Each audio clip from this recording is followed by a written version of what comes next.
السلام علیکم ورحمۃ اللہ وبرکاتہ۔ الحمد للہ والصلاة والسلام علی رسول اللہ، اما بعد۔ محترم سامعین کرام اور خواتین اسلام، آج ماہ محرم کی 21ویں تاریخ ہے اور یہ مہینہ محرم کا چل رہا ہے۔ ماہ محرم کی ایک بڑی تاریخ ہے اور اس کے اندر بہت سارے اہم مسائل ہیں۔ آئیے ذرا ہم مختصر میں ان مسائل کو اور اس مہینے میں ہونے والے جو اعمال ہیں کیا ہیں اس کو انشاءاللہ ہم مختصر میں بیان کریں گے۔ دیکھیں، اس مہینے کی سب سے پہلی فضیلت تو یہ ہے کہ یہ مہینہ حرمت والے مہینے میں سے ایک ہے۔ حرمت والے مہینے جو ہیں وہ آپ کے 4 ہیں: ذوالقعدہ، ذوالحجہ، محرم اور ایک رجب۔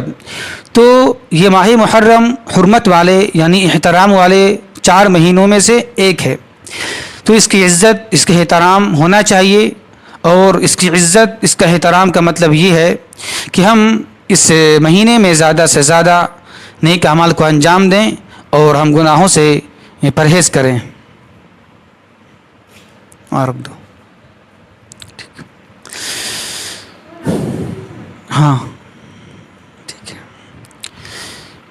اسی طرح اس مہینے کے اعمال میں سے ایک عمل یہ بھی ہے کہ اس مہینے میں زیادہ سے زیادہ نفلی روزوں کا اہتمام کیا جائے، جیسا کہ اللہ کے نبی صلی اللہ علیہ وسلم نے ارشاد فرمایا ہے کہ رمضان کے فرض روزوں کے بعد سب سے افضل مہینہ نفلی روزوں کے اعتبار سے اللہ کا مہینہ یہ محرم کا روزہ ہے۔ تو محرم کے مہینے میں کبھی بھی شروع میں، بیچ میں، اخیر میں اور جتنا چاہیں اتنا رکھ سکتے ہیں آپ، اس کی اجازت ہے۔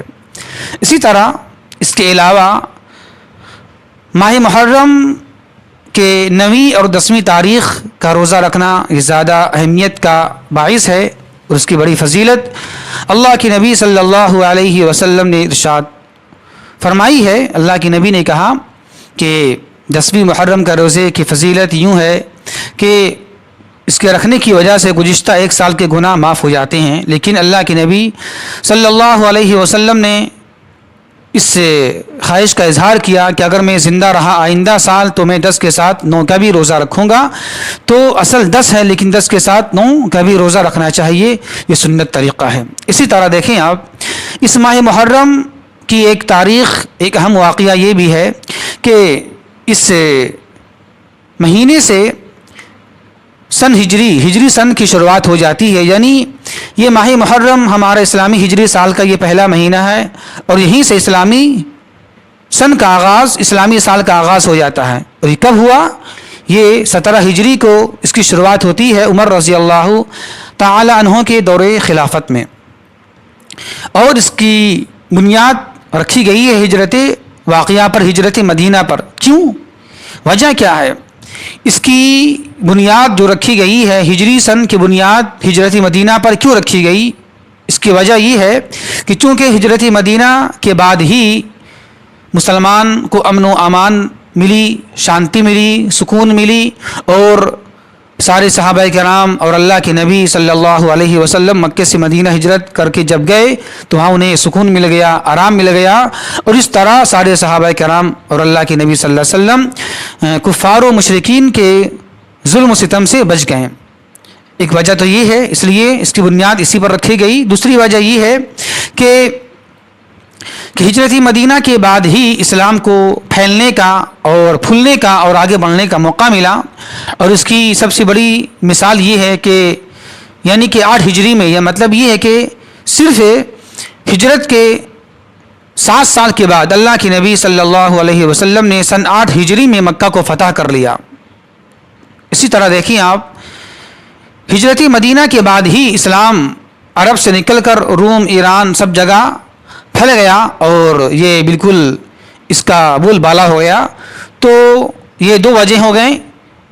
تیسری وجہ یہ ہے کہ چونکہ ہجرت مدینہ مسلمانوں کے لیے یہ پیغام دے رہا ہے اور اس میں مسلمانوں کے لیے درس ہے اور یہ نصیحت ہے کہ جس طرح صحابہ کرام مکہ میں رہے، اپنے دین کو ایمان کو بچایا، لیکن اپنے دین کو اپنے اسلام کو چھوڑا نہیں ظلم و ستم کی وجہ سے. بالآخر جب بالکل ظلم کی انتہا ہو گئی، ظلم بہت زیادہ ہونے لگا، تو پھر بالآخر اللہ کے نبی صلی اللہ علیہ وسلم اور سارے صحابہ کرام مکے سے مدینہ چلے گئے. تو اس میں یہ نصیحت ہے، یہ پیغام ہے ہجرت مدینہ کے اندر میں مسلمانوں کے لیے کہ جتنی بڑی مصیبتیں آ جائیں لیکن کبھی بھی ایک ایمان والے کو، مسلمان کو اپنے دین کو، اپنے ایمان کو چھوڑنا نہیں چاہیے. اگر ہو سکے تو وہ جگہ چھوڑ دے، وہ وطن چھوڑ دے، وہ شہر چھوڑ دے، لیکن کبھی بھی اپنے دین کو، اپنے ایمان کو چھوڑنا نہیں چاہیے. اسی طرح ماہ محرم کا ایک اہم واقعہ یہ بھی ہے کہ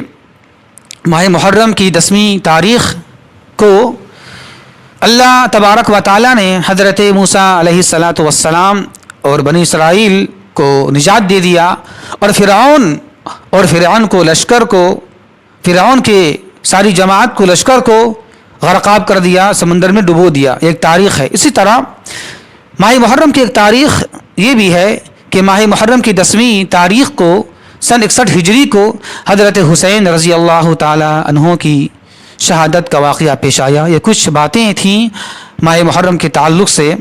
اللہ سے دعا ہے کہ اللہ تبارک و تعالی ہمیں صحیح سمجھ کی توفیق عطا فرمائے. وما توفیقی الا باللہ. السلام علیکم ورحمۃ اللہ وبرکاتہ.